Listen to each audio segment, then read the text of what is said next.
ପାଉଛି।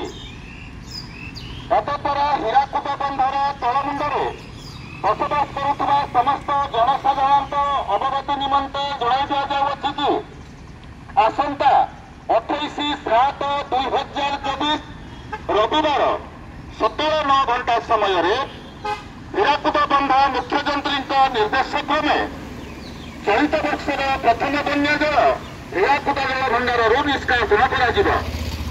ଏଥିଯୋଗୁଁ ମହାନଦୀ ଓ ତାର ଶାଖା ନଦୀଗୁଡ଼ିକର ଜଳସ୍ତର ବୃଦ୍ଧି ପାଇବ। ଏଣୁ ନଦୀ ମଧ୍ୟକୁ ପ୍ରବେଶ ଓ ଅନ୍ୟାନ୍ୟ ବ୍ୟବହାର ପାଇଁ ଜନସାଧାରଣ ସତର୍କତା ଅବଲମ୍ବନ କରିବା ଆବଶ୍ୟକ।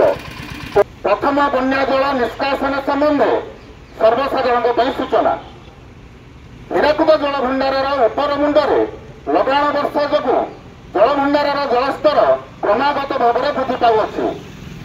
ଏତଦ୍ୱାରା ହୀରାକୁଦ ବନ୍ଧର ତଳମୁଣ୍ଡରେ ବସବାସ କରୁଥିବା ସମସ୍ତ ଜନସାଧାରଣଙ୍କ ଅବଗତି ନିମନ୍ତେ ଜଣାଇ ଦିଆଯାଉଅଛି କି ଆସନ୍ତା 28/7/2024 ରବିବାର ସକାଳ 9 ଘଣ୍ଟା ସମୟରେ ହୀରାକୁଦ ବନ୍ଧ ମୁଖ୍ୟଯନ୍ତ୍ରୀଙ୍କ ନିର୍ଦ୍ଦେଶ କ୍ରମେ ହୀରାକୁଦ ଜଳଭଣ୍ଡାରରୁ ଚଳିତ ବର୍ଷର ପ୍ରଥମ ବନ୍ୟା ଜଳ ନିଷ୍କାସନ କରାଯିବ।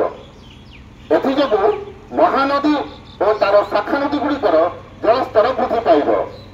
ଏଣୁ ନଦୀ ମଧ୍ୟକୁ ପ୍ରବେଶ ଓ ଅନ୍ୟାନ୍ୟ ବ୍ୟବହାର ପାଇଁ ଜନସାଧାରଣ ସତର୍କତା ଅବଲମ୍ବନ କରିବା ଆବଶ୍ୟକ।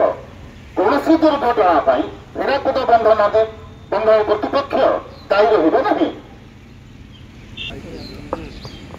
ବନ୍ଧୁଗଣ, ହୀରାକୁଦ ବନ୍ଧରୁ ପ୍ରଥମ ବନ୍ୟା ଜଳ ନିଷ୍କାସନ ସମ୍ବନ୍ଧେ ସର୍ବସାଧାରଣଙ୍କ ପାଇଁ ସୂଚନା।